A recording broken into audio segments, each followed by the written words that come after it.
You got people who sell dreams, and you have people who sell dreamers. You have people who sell dreams, and you have people who sell dreamers. The ones selling dreams, you already know who they are. Selling you an image. Sometimes you don't always see the dream that they're selling until you start to see a contrast between that and the reality that they actually present. Or if you could pick up on certain things that contradict the dream, it'll let you know they're either faking the dream or just trying to step into the dream, one or the other. But folks who sell dreamers is different. See, they're preying on the weak. In many instances, to chase a dream is to put you on radar. To chase a dream is to really leave you exposed to an extent. To chase a dream, you're leaving yourself open in the astral realms, open to the universe to say, you're declaring that such and such thing be done. You're on a mission now because you have a dream. And if you don't believe that there's a such thing as dream killers, then consider the title, I Have a Dream, and what happened to MLK. Consider what happened to Joseph in the Bible. Dreams. There's people who will get rid of dreamers. There's a big conspiracy to get rid of dreamers. And they figured since they couldn't round up everybody, because this would, on the one hand, be not as profitable as keeping a slave. And so people get put through the grinder and they have their dreams handed to them so that the dreamer changes. You can change the dreamer by changing the dream. If you change the dream, you can change the dreamer.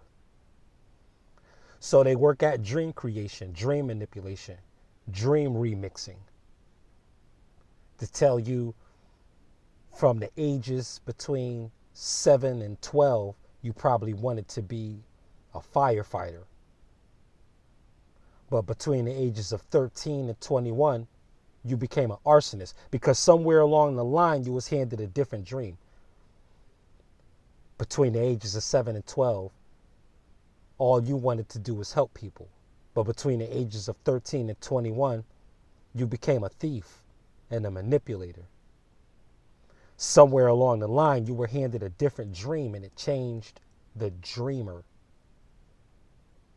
To chase a dream puts you on a path with those who want to achieve your dream in place of you. If you announce your dream, whether you declare it to yourself or you say it in the company of others, that dream is now on radar. And dream killers and collectors of dreamers are taking notice. So if you're going to dream, be aggressive about bringing it into reality. What happens is procrastinators get sniped. It's so easy to intercept a dream when it's not etched in stone in the person's psyche. If they don't know who they want to be, you can tell them that they're anything and turn them into that. And a lot of times they're not going to turn you into something as great as they. So now the dreamer changes because the dream has been changed.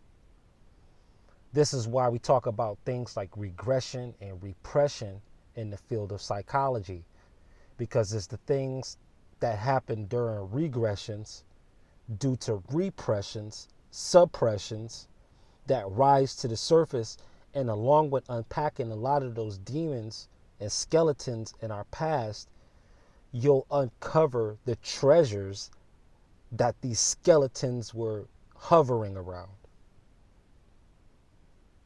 This is like a form of piracy, a pirate getting a sunken ship, an abandoned treasure. But somebody tried to lay claim on it because there's skeletons around it.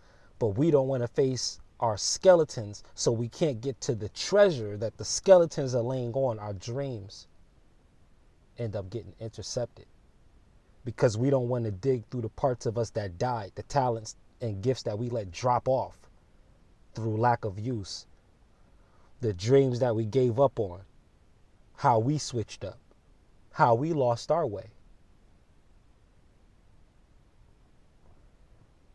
This is on the path of a dream. And just like Will Smith told his son in Pursuit of Happiness, if you have a dream, you have to protect that dream. And the best way to protect that dream is to push it forward. You can only incubate a dream for so long. A mother can't keep a baby in her stomach for 15 months, 21 months, 36 months, 48 months, 72 months, 9 months. 9 months is it. And then the water's going to break. So opportunities sometimes sneak up on you when you're not aware. They present themselves when you're not aware. Sometimes you're faced with a challenge that will knock you down because water's breaking and you might not be ready to deliver the baby. You might not be ready to push, but the water's breaking. So ready or not, what you're giving birth to is going to happen in your life. So why not get the operating table set up? Why not get the lighting right? Why not get the towels? Why not get everything set to measure the vitality of your dream as soon as it's born to see whether or not it is viable in the real world versus in your mind? You can abort your dream by not giving birth to your dream at all. It's not going to stay alive if you don't provide life to it. So if you're not thinking about it and feeling about it, that's like cutting off sustenance from the umbilical cord. The umbilical cord is not giving any nourishment to the embryonic stage of your dream. And so you don't get the fetus, you don't get the baby, you don't get the child, you don't get the adolescent, you don't get the adult. You don't truly multiply yourself in your own image. The path to the dream deals with increase. Now, they don't talk about this, but elements in the dream world, they increase. We don't realize it a lot of times. So in society, it seems like, okay, overnight things changed. Where did all this come from? Where did all these styles come from? Where did all of this kind of program coming from? At what point did we go from this style of entertainment to that style of entertainment? At what point did it exactly take place? And most of us, we just don't know, even if we were watching closely, because there's a lot of dream manipulation. There's a lot of overstimuli. There's a lot of advertisement. There's a lot of entertainment. There's a lot of distractions. There's a lot of things that are looking for our attention. There's countless things that vie for our intention. There's ways around all of this, but you have to be very singular in your focus and goal. This way, anything that comes to you that will be seemingly contradictory to your dream, you could transmute it and assign it meaning that caters to your dream. So let's say, for example, your dream is to be a professional basketball player. This is your dream, right? Counter to that dream, you may hear that nobody in your city, town, or state has ever made it, or in your family has ever made it to be a professional. But you could transmute this and say, well, one person might say, because nobody in my city made it, my chances of making it are unlikely. But I say it will make the victory that much sweeter if I'm the first person to achieve. See, my dream didn't get stolen. Although there was attempts at dream manipulation, I transmuted it and reassigned it and gave it a new definition that caters to my dream, rather than taking the definitions that I once knew to be true and forfeiting that for someone else's dream for me. This is what it means to wake up, to know what you're saying to yourself versus what everybody in the world says about you, including your family, your friends, mentors, whoever. You have to be saying something to yourself differently, even if it's in agreement in accordance with what other people say, even if it's common ground there, even if they're saying what's true about you. You still have to have your own separate, authoritative, customized voice. This is the mystery behind a lot of the King James scripture that highlights God saying, I am the Lord your God. Because God is not just identified as a separate person by saying it that way. Saying, I am the power, but the power within you, your power, not I am the Lord God. I am the Lord your God. Jesus didn't say, where's my faith, Peter, when Peter sank, right? He said, Peter, where is your faith? Oh, you of little faith. And people that he healed, he didn't say, my faith or my father's faith helped you out. He said, go your way. Your faith has made you well. See, is this your principle that gets stolen on the dream path? So a lot of people are assigning other people in authoritative positions over their own dreams instead of being the Lord over their own dreams and being the author of their own book, being the narrator of their own story, but to let somebody else tell them their story and to accept that as true, even on a historical, demographic, socio-political, economic, historical, spiritual level. You still have to tell yourself something different or else your dream will get stolen. You understand? Because they're using counter dreams to change dreamers. It's no longer this volleyball match of, I want to make it to get a college degree. You hit that over the net and they hit it back. Nobody from your neighborhood gets accepted to the school and they hit it back over the net and you guys go back and forth. No, the dreams are sinister now in a way where if that's not the case and there's somebody on the other side of that pushing against you, they'll say, yeah, come on in here. We'll let you come on in here because we can make more off of you if we keep you around to accumulate debt.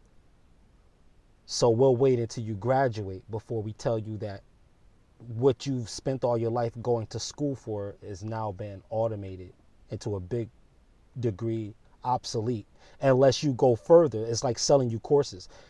Now you need a master's where you once needed a bachelor's. Where you once needed a master's, now you need a PhD. Or where you once needed a PhD, you now need an MD. To sell you courses to keep you chasing the carrot. And should you get tired and start to drop out, they'll start to drop back and give you water and give you a bite of a carrot, but not the carrot that you're chasing. No, you might just get a stimulus. But in terms of business picking up with true expansive clientele, there's forces that might not want this for you. And so they're giving you another set of dreams to change you as the dreamer. See, dreamers are stubborn. Dreamers are told things like, give up on that. This is how you could tell you're a dreamer. You're not a dreamer if people around you aren't giving up on your dream, if it's yet unachieved, unmaterialized, non-actualized. Because you're realizing it, you're in a position that Noah was when he was building the boat in the middle of a desert.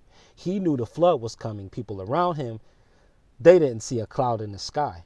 So they assumed he was crazy. You look crazy when you prepare for the future because we believe that now is all we have, meaning that it's just the present moment, when now is really an ongoing thing.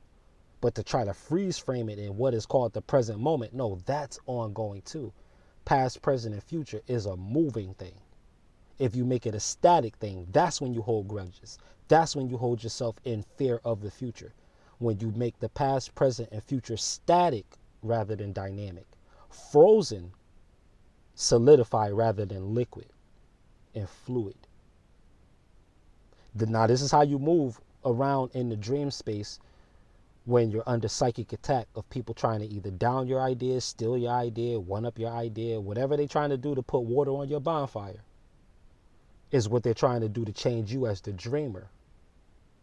Because they're probably jealous of the fact that you actually have a dream and are making something of it. They don't care how far you went. If they never began, you're already at the top of the mountain just for having started something. So believe me, the distance between a person who starts and never starts is greater than two different people on the path who have both began. Even if one is at the beginning and one is at the end, they're both closer on the path than the person who never started the path in the first place. You have to beware of these armchair psychologists who are not giving you anything based on what you're dealing with.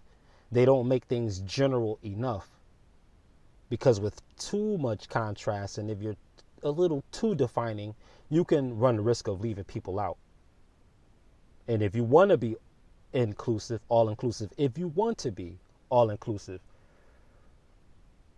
then you really have to understand the connection between dreams and dreamers, and understand that we are all of that. Anybody who exists is a dreamer. Anything they think of is a dream, just like that. And so in that space, you have the battle. In order to keep yourself as a dreamer unchanged by the outside, you may have to upgrade your dream. You may have to add elements to your dream that expand it. So you may not be able to go straight to the NBA out of high school. It may take you redshirting in college your first year, maybe even your second year. But if your improvements start to pay off by junior and senior year, you might find yourself #1 draft pick based on the school that you made it out of. So you still got to the dream, but there was other things in the dream added to the dream that gave the dream a wider landscape, added more elements to the story, added more elements to your dream that were not counterproductive, but they were tools that you needed when you arrived at your dream, so that when you get to your dream, you don't lose your dream. A lot of people can get to their dream and lose their dream. It happens to all of us on some levels. You get there, you get cocky, you get vain, you lose it. You get there, you get it, you get irresponsible, you waste it. This is the human condition. But to protect the dream, you may find yourself adding other components to that dream to enhance it. But ultimately, let your dream be solidified and be certain of where you want to go. You might not know how you'll get there, when you'll get there. You may not even be sure if you'll get there. This is why 50 Cent has one of the most important album titles of all time. Get Rich or Die Trying. But I want to change the wording a little bit. Instead of get, I want to replace get with be. Be rich or die trying. Not get rich. Get rich is simply just to get money. But if you're going to be rich, now you're deciding to be an enriching person. Now you're deciding to be the kind of person that wealth belongs to. You won't be attracting any karma once the millions get into your hand. Once the millions get into your hand, nobody's chasing you for taxes. Once the millions come into your hand, there's no baby mothers or baby fathers jumping out of the woodwork to hit you up for child support. Once the millions come into your hand, it's not going to be found that you was in some kind of cryptocurrency scam. When the millions get into your hand, you won't be found for real estate fraud. When the millions get into your hand, you won't be called for check fraud. You won't be caught up for embezzlement. Because you protected your dream. And you allowed yourself as a dreamer to be solid. Super T Sigma with Sigma Programming. Keep dreaming.